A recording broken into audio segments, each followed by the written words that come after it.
ત્યાંથી નીકળવાનો પ્રયાસ કર્યો અને તે સ્ત્રી પણ મોટો જબરો ઘૂંઘટ તાણી અને સંજયભાઈની બાજુમાં ત્યાં જ ઊભી રહી ગઈ.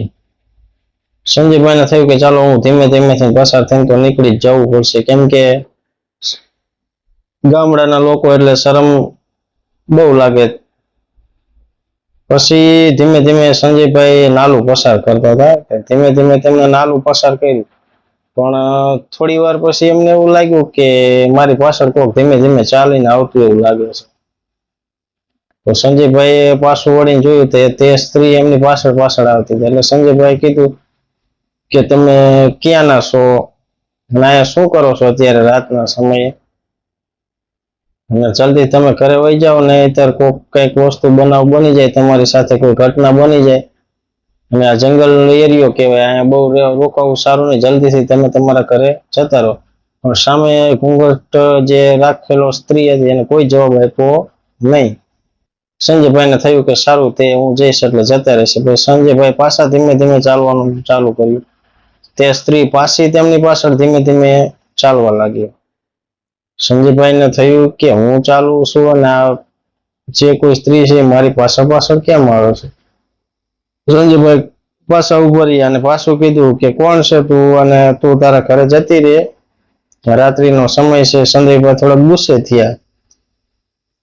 પછી સંજયભાઈ એટલું બોલી પાછા ચાલવા લાગ્યા એટલે પાછો તેમની પાસે ઝાંઝરીનો અવાજ ખખડાટ આવવા માંડ્યો અને પાછી તે સ્ત્રી સંજયભાઈની પાછળ ચાલવા માંડી. પછી સંજયભાઈને અતિ ગુસ્સો આવ્યો, કેમ કે એ ભૂત પ્રેતમાં માનતા તો નતા જ કે આવી એમને કોઈ એવો વિચાર પણ ન આવ્યો કે આ કોઈ આવી વસ્તુ આવી ઘટના બની છે, કોઈ ભૂત પ્રેત થયું હશે.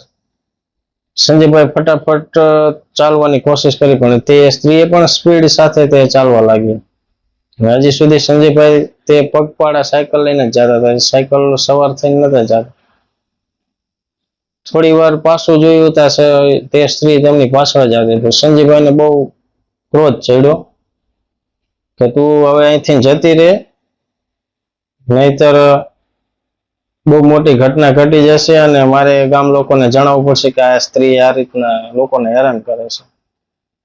સ્ત્રી આજી ફેલે પાછી ન હટી, પેલી બે ફેરે તો એ પાછી હટી જતી, પાછળ પાછી ન હટી.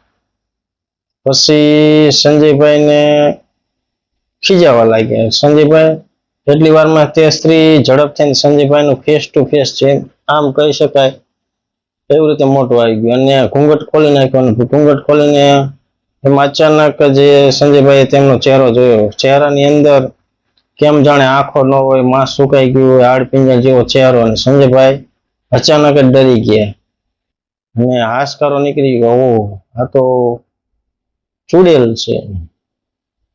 પછી સંજયભાઈને થયું કે આજ તો મારું મોત નક્કી જ છે. પછી સંજયભાઈએ મનોમન હનુમાન ચાલીસા ચાલુ કરી દીધી, જય હનુમાન જ્ઞાન ગુણ સાગર, જય કપિસ્ત્રી લોક ઉજાગર. સંજયભાઈ ત્યાંથી ફટાફટ તેમની સાયકલ લઈને ચાલવા લાગ્યા. પણ સાયકલ લઈને એમને ચડીને ચાલવાનું ચાલુ કર્યું તો એટલી વારમાં ઓલી સ્ત્રીએ એમની સાયકલ પકડી અને કેમ જાણે આગળનું એક ટાયર જ અડતું હોય અને પાછળનું ઉચકી લીધું હોય, તેમની સાયકલ ચાલી નહીં. ફરી પાછું સંજયભાઈ હનુમાનજી મહારાજનું નામ લીધું અને હનુમાન ચાલીસા બોલ્યા, જય હનુમાન જ્ઞાન ગુણ સાગર. પછી અચાનક જ ધડાકા સાથે તેમનું ટાયર નીચે પટકાઈને સંજયભાઈ ફટાફટ ત્યાંથી સાયકલ લઈને નીકળી ગયા. સાયકલ ચાલુ કરી સાયકલ થી ફટાફટ તે ભાગવા લાગ્યા હતા. એટલી વારમાં તે ફટાફટ તે સ્ત્રી તેમની આગળ થઈ ગઈ. તે સ્ત્રી એમનો પીછો છોડતી જ નથી અને સંજયભાઈ પણ ગભરાઈ ગયા. એટલે અચાનક એવો ખાડો આવ્યો, સંજયભાઈની સાયકલ એમાં અંદર પડી ગયું. સંજયભાઈને થોડુંક લાગ્યું, ચોટ આવી, પણ તો સંજયભાઈ હિંમત રાખીને ઊભા થઈ અને હનુમાન ચાલીસા બોલતા બોલતા તે રસ્તે ફરીવાર સાયકલ લઈને ચાલવા લાગ્યા. અને તે સ્ત્રી ઘડીક થઈ થોડીક વારમાં તેમની આગળ જ આવીને ઊભી રહી જતી, એટલી સ્પીડમાં તે ચાલતું. પછી માતાજીનું નામ લીધું, હનુમાનજી મહારાજનું નામ લીધું અને સંજયભાઈએ હિંમતથી કામ લઈ અને તે ફટાફટ તેમના ગામ સુધી પહોંચવા લાગ્યા અને ગામે પહોંચી પણ ગયા. પછી સંજયભાઈ આ ઘટના કોઈને કીધી જ નહીં અને તે સૂઈ ગયા આવીને બોલું રાખે. પછી સવારનો ટાઈમ થયો પછી સંજયભાઈ